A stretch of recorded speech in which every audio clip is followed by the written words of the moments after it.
Lectura del Santo Evangelio según San Lucas. Gloria a ti, Señor. En aquel tiempo, entre la admiración general por lo que hacía, Jesús dijo a sus discípulos: Meteos bien en los oídos estas palabras. El Hijo del Hombre va a ser entregado en manos de los hombres. Pero ellos no entendían este lenguaje, les resultaba tan oscuro que no captaban el sentido.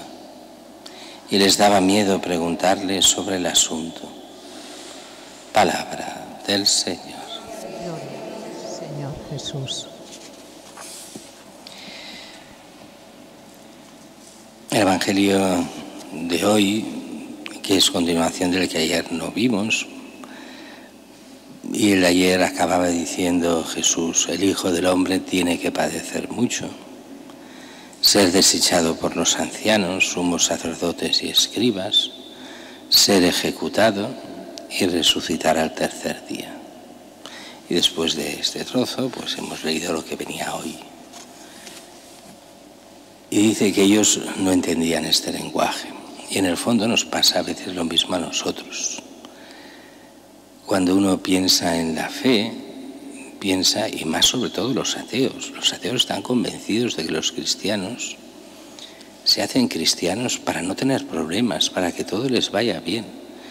Y no se dan cuenta de que hacerse cristiano es meterse en un berenjenal de mucho cuidado, donde has de asumir el mal, y el mal propio y el mal de los otros, para convertirte tú y rezar por los otros, y que ser cristiano no es nada fácil, y que has de ir creciendo día a día, y que es difícil, y que precisamente no es una fe que te resuelva los problemas, sino que te los va creando.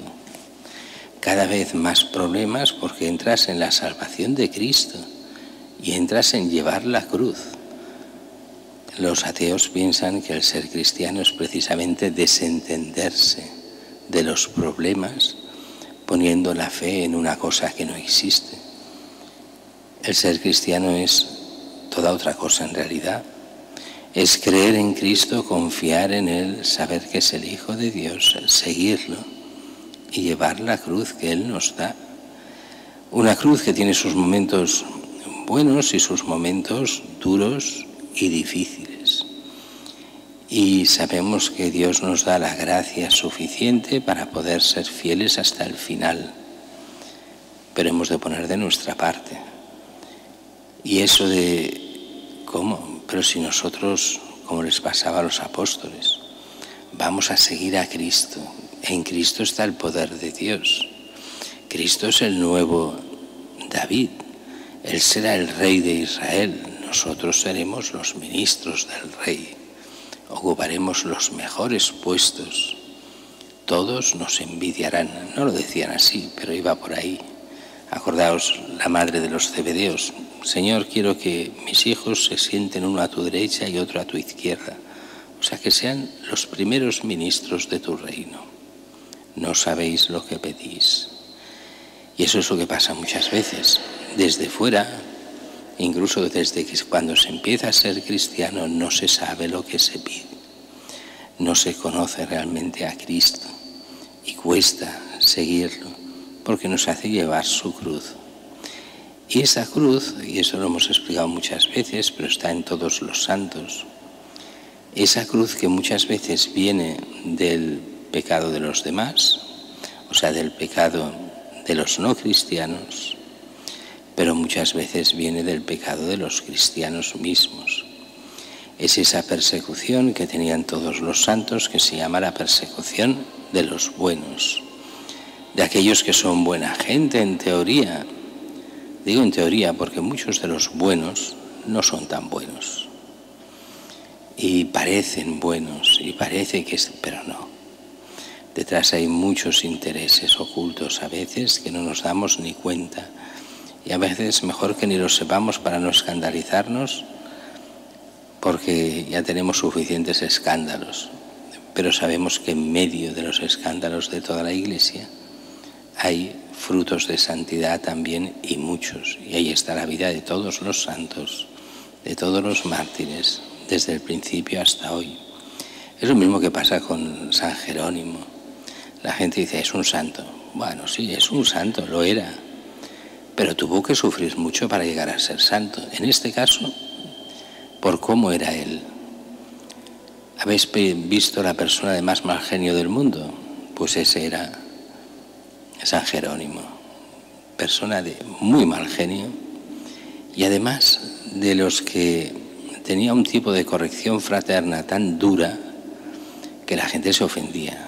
Veía que algo no estaba bien, lo decía en la cara, sin miramientos de nada, y se ganó muchísimos enemigos, siendo el secretario del Papa Dámaso, porque si algo tenía es, en medio de estas cosas, era un hombre de gran bondad, aunque tuviese mal genio, aunque tuviese arranques de genio, aunque fuese demasiado directo en muchas cosas, pero era de bondad interna, era una persona de inteligencia y sabiduría enormes.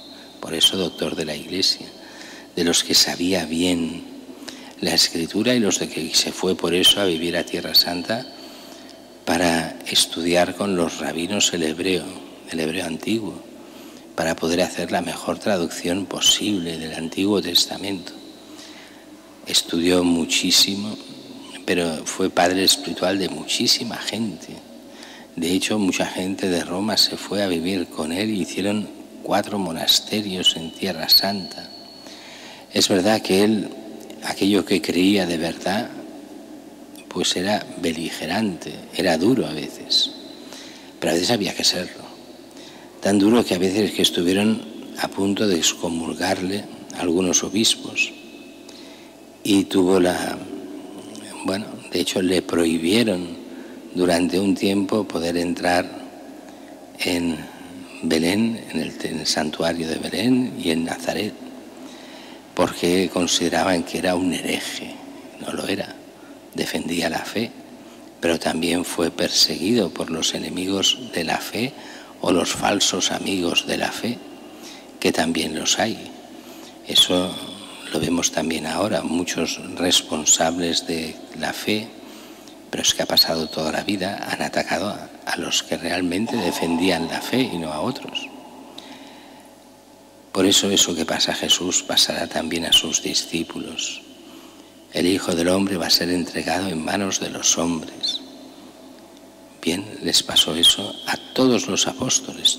Todos pasaron por el martirio. Uno se salvó uno se salvó de la muerte, pero no del martirio.